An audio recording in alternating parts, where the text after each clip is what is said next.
You can feel the descent long before the lift stops working. I used to like Amazon. It was dependable, broken something, fixed, needed something, there. Like a butler with prime logistics and no desire for conversation.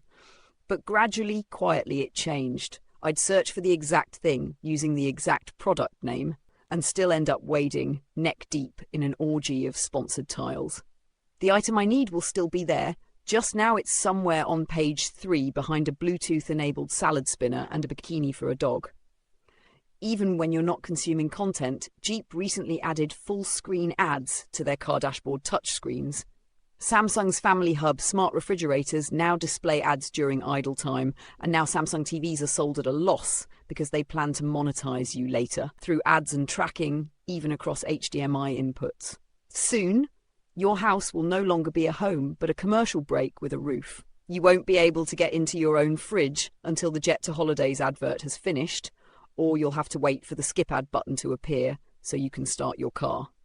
Cory Doctorow calls this Enshittification, which is the slow, inevitable rot that sets in when a company starts out by being great at a financial loss, offering generous features, low prices, and a smooth experience to win over users.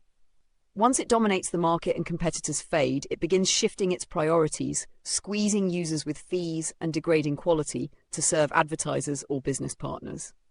Eventually, it turns inward, clawing back every ounce of value for itself, cutting corners, raising prices, and offering terrible service, all while knowing users have nowhere else to go. It's a deliberate reallocation of value away from users and towards shareholders, and it's not just the screens we scroll or the products we buy.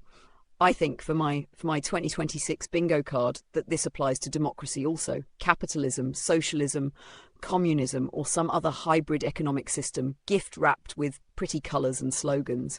It doesn't really matter. It's always concentrated power, diminished agency, and a system more interested in preserving itself than the people it claims to serve, like clamshell packaging.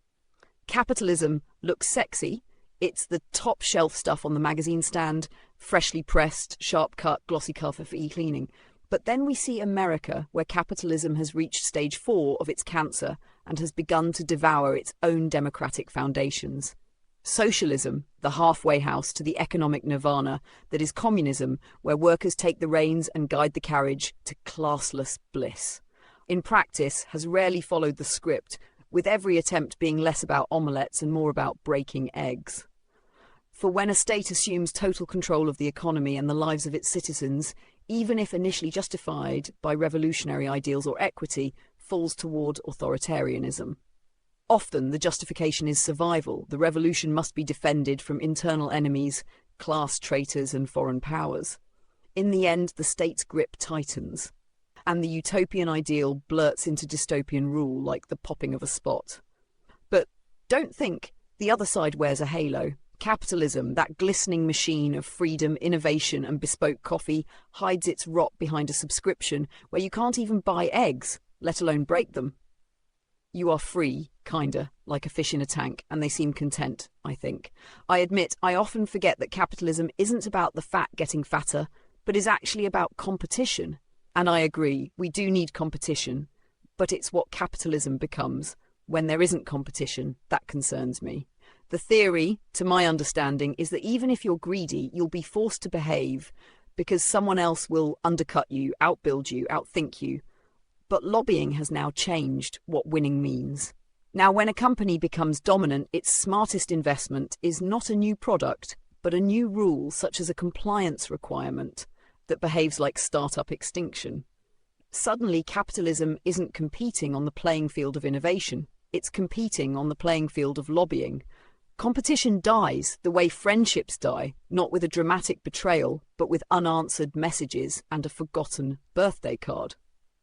Once that happens, you don't have capitalism, not in the romantic sense people imagine. You have a gated economy, a marketplace with a bouncer, a system where the winners decide who the winners are. Robert Michels coined the iron law of oligarchy after noticing that every organisation, no matter how democratic at birth, tends to drift toward elite control. Leaders consolidate authority, bureaucracies entrench themselves, and the system begins serving itself before it serves the people. I don't think oligarchy is just a political failure. I think it's an efficiency pattern.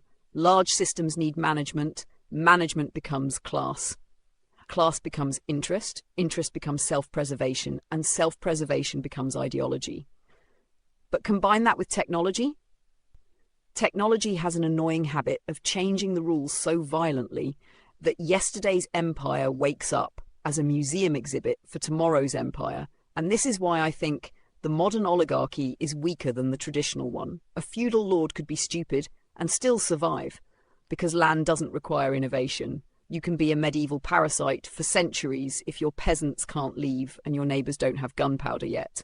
But a tech oligarchy lives on a treadmill. Its legitimacy is progress, for a profit built on novelty. Removing innovation also removes relevance. And on the global stage, stagnation is fatal. And for politics, it is a recipe that history has cooked before, and it never tastes good. And a system where the winners stop competing, the law becomes a product, innovation becomes a threat, and the future is something you subscribe to. Welcome to political Enshittification, the process by which a political system keeps the appearance of choice while stripping away meaningful public influence, replacing service to the people with serving lobbyists. A world where democracy still exists, technically, in the same way a TV still works, when the screen is 70% ads and the remote takes credit cards instead of AA batteries. But the choices you make are display only. As the people become the product, the lobbyists become the customers, and the government becomes the shareholder.